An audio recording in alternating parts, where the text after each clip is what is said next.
thing you've got a leopard stalking in the background. That's the beauty in it, isn't it? Cool, yeah. So I was just listening to something else as well. One of the things, sorry, just different things going on suddenly, but one of the things I enjoyed this morning, especially Marcus, since you were talking about it now, the fact that you jumped in and that I knew that there were various people in the FCC, and also Marco jumping in with a little bit of a helping hint towards the Land Rover, which was also giving its own sort of feel to the drive this morning. Once again, like the drive on Friday, which was a very special drive, we might talk about that a little bit, and we'll sort this fire out in a second. It was a great sense of a team effort, both from everyone here, and again also we get the sense, I definitely get the sense of the participation and the positive feel as well from everyone on the vehicle, which makes it really easy to cope with whatever is going on at the time. Of course, a big leopard that's busy stalking Nyala, using the car literally as cover. That was what was happening at the time. He was using the front tyres as cover to sneak around. That's why he came so close past us. And the email I referred to just now, Claire sent an email through, actually with a bit of a time breakdown of the whole sighting. It was no, I forgot. I thought I'll remember all of the time. I think it was 3 minutes 59 seconds, if I remember correctly, that the sighting lasted. Within 2.13 seconds of me going, oh, there's a leopard. It really was one of the biggest surprises I've ever had from a wildlife point of view. Within 2.13 seconds, Alex, you were on the leopard, focused and following him around, and I just thought that was a very nice thing to know. Thank you for sending that through as well, Claire. And again, just like lots of things, just the things coming together in that sense, to really create a cohesive, real-time experience for everyone involved around the world was one of the other aspects I personally enjoyed a lot this morning. And I think that's also along the same subject of what we experienced on Friday, like you mentioned, Peter, especially the Africa. And that was something quite special. We were sitting over here monitoring all the activity coming in from the emails. And although the emails have been flowing in over the last few days, it's been fantastic seeing a lot more activity on the emails, and we really appreciate it. And as we always say on the drive, please just understand that we do deal with the high capacity of emails, and sometimes we're not able to answer all of them. And it's for the director, sometimes it can be quite difficult to monitor all these emails coming in and try and get them across to Peter or to answer them during the break. But when Peter mentioned that people should send through just the word Africa, we all had a little bit of a chuckle in the final control, saying this is going to be very interesting, and now we're going to try and keep up with these emails. And very faithful as everyone has been, we really appreciate all that. It just shows the amount of participation and input that people put in, and how much they enjoy being part of our game drives. And I think by the end of it, we had 52, between 52, and then a few more came in a little bit after that, so between 50 and 60. So I think today that's got to be one of the biggest game drives on record. Yeah, and certainly just people sort of speaking up, sitting on the game drive. And it's, again, as always, when I sit around the fire, there's so much I suddenly start thinking about. We were talking about it earlier, to a large extent. I personally try not to think about what we're going to talk about too much beforehand, because then it would be a prepared speech rather than just conversation. And I think one of the things ultimately that we will strive to achieve more and more, like we're doing at the moment, is to really turn this into a conversation, both in terms of what we get from you guys, and also just around everyone here. Tonight, Mateo's going to pop in just now. He's going to say something. It's his birthday, or his daughter's birthday today. But we'll speak about that just now when he's here. And we've even got the very rare sighting. It is something extremely elusive. It is maybe harder than seeing a pangolin. A pangolin is an extremely rare animal. I've seen it once in my life. We're going to have the smiling Viking behind the camera there come and say something later as well. And I thought about that, Marcus, sorry, because of the Africa thing. Yeah. Alex has got it's actually the conversation of Africa started on the vehicle after we had quite an intense driving experience. So yeah, again, like I said, I'm sort of just rambling on and sort of seeing what happens tonight. It will be nice to see Alex on the other side of the camera.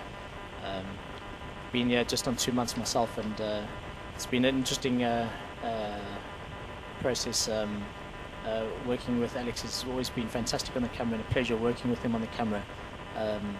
It's always been a little bit of hard work for us to try and get him in front of the camera, but he's very good and he knows it, just doesn't want to admit it. But yeah, it'll be good to see him a little bit later on and throw a couple of questions as well about his experience out over here. So we went out on a bit of a drive, actually, Alex and myself, a bit earlier.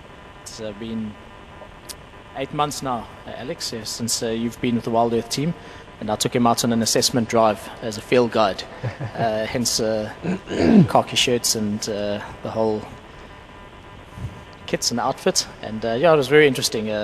Just Alex taking me out on a drive and pointing out some things that he had learned over the last few months. But yeah, it's been an interesting week. Yeah, certainly. So I was thinking of wildlife, but also you mentioned going for a drive. Of course, we've had a couple of technical things. The waterhole sound giving us a bit of problems ever since the hyena stewed on some of the cables, and a few little things with that. The car also, things that will get sorted out, and as you've probably seen in the blogs, we've got a bit of an inverter problem, so there won't be a game drive tomorrow, but certainly we'll be looking at what's happening here. There's elephants still standing at the waterhole. I can see it through the window.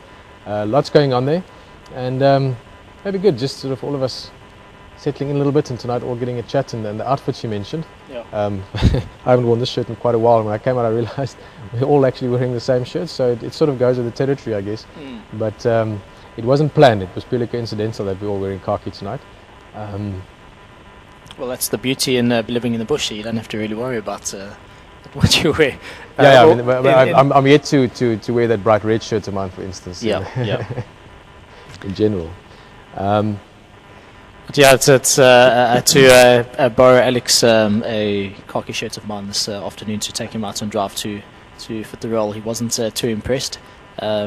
Mostly as a South African and growing up in the bush, khaki is a colour that you just automatically know is, well, you feel comfortable in.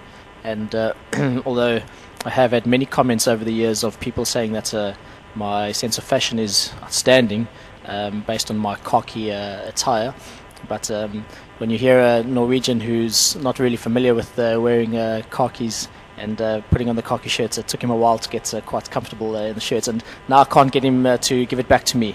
So that's a bit of a problem. So I don't know how we're going to deal with that one a little bit later on. I will make a plan. Yeah.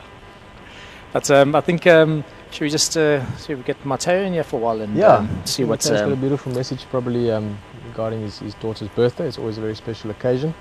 And there's Mateo coming over, also in khaki tonight. Yeah, we all got the khaki shirts on. Well, from myself, I'm maybe pop in a little bit later on in the conversation, but yeah, enjoy the rest of the chat with the guys. And yeah, let me hand you over to Mateo. Thanks for being with us.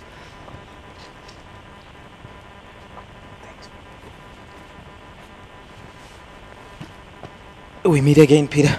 Yeah, I was just thinking, it's our third time around the fire now. Soon it'll be, we won't count them anymore. It'll just be another chat around the fire again. Yeah, it's been a beautiful week as well, and it's always exciting to be part of the fireside chat every Sunday. Yeah, especially when it's a bit of a less smoky one. I'm going to try and sort that out just now again. I'll tell you this morning, actually, unfortunately, I only found out at the end of drive, after everything happened, everything from the leopard to the inverter, that it's your daughter's birthday today, and a very special day, obviously, for her and for you as well. Yeah, it is a very special day for me. I didn't want to mention it that much, but I was excited about it, and I think one of the greatest presents I would like to think I got is I would have a story to tell to my daughter that we almost got a lion kill on live or on TV, so that's one of the most exciting things. But all in all, I think it was a good day for me. I was chatting with my little daughter. She's turning 2 years, but she can't talk that much, but it was a good feeling. Awesome, man. Yeah. Now, the leopard, we didn't actually go into that just now, but the leopard almost killed that I was talking about was literally that. It was close enough that the bush was a bit thick, but you could certainly see the nyalas in the back, and the leopard was close, using us as cover for that. And it would have been interesting if that happened, obviously. But it certainly was a lot of excitement. And I'll tell you what I personally enjoyed a lot as well, is I really sensed a huge amount of excitement from your side via the radio, and I didn't quite hear it, but I could almost sense the vibe when you were running around here, getting everyone to come have a look, and that for me was a very positive feeling as well. Just, you know, I can feel the wildlife bug biting more and more. I think the sense of excitement really sort of reflected from your personal experience as well this morning, the same as maybe everyone else's experience and myself and Alex in the vehicle.